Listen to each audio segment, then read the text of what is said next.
The European Union has a new regulation that requires forestry companies to demonstrate that logging for forest products they export did not contribute to forest degradation. Companies will have to comply with this regulation by the end of this year, at a time when the provincial and federal governments have been working to diversify markets to reduce our dependence on the United States.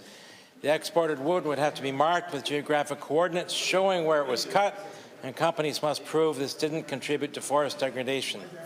As the DNR Minister is currently in negotiations with the companies operating on Crown lands over their new 5-year forest management and cutting plans, this will be the time to pivot to more ecologically based forestry to ensure we can export readily and freely to Europe.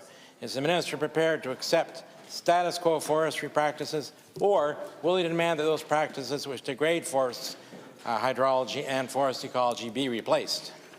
Thank you very much, Mr. Speaker. And I thank the honourable member for the question opposite. There's a couple of things that need to be unpacked in that 58 seconds of questions. There's a few there. First off, I want to point out that New Brunswick has a growing wood supply. We're attracting forestry companies such as Interfor, who have left British Columbia, who have purchased lumber facilities in Beldoon and Bathurst. Groupe LaBelle, they've made an strategic investment in plaster rock.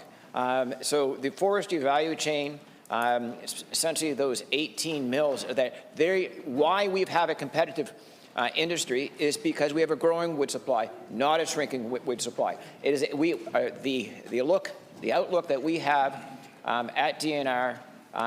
We look at 80 and 100-year horizons. So I'll follow up on the second question. Should you have a follow-up? Well, you know, we're losing money from the sale of those Crown timber products, and that too interferes with our exports.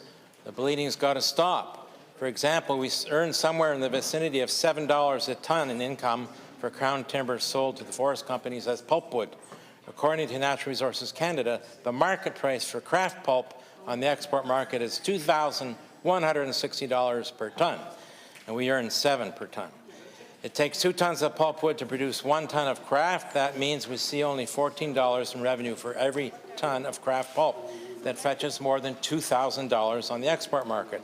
If you do the math, we should be earning close to $54 for every ton of pulpwood cut from Crown lands, not $7 per ton. Will the Minister of Finance and Treasury Board please take over responsibility for timber royalties so we get a fair return on timber sales from Crown land? Very much, Mr. Speaker. I'm very heartened to have the opportunity to respond to that particular question.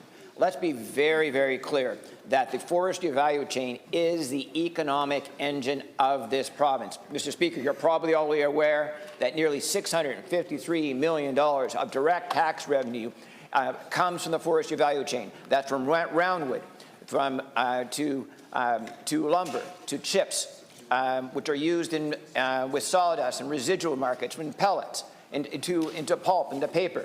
Nearly $120 million of direct tax revenue also goes to municipalities as well. So when it comes to the strength of our sector, New Brunswickers should be heartened by the fact that the only jurisdiction that has not had a closure or a large curtailment is the province of New Brunswick. That's because we have a growing wood supply in this province. I now recognize the Leader of the Official Opposition. Thank you very much, Mr. Speaker. We'll go back to tourism. 1.6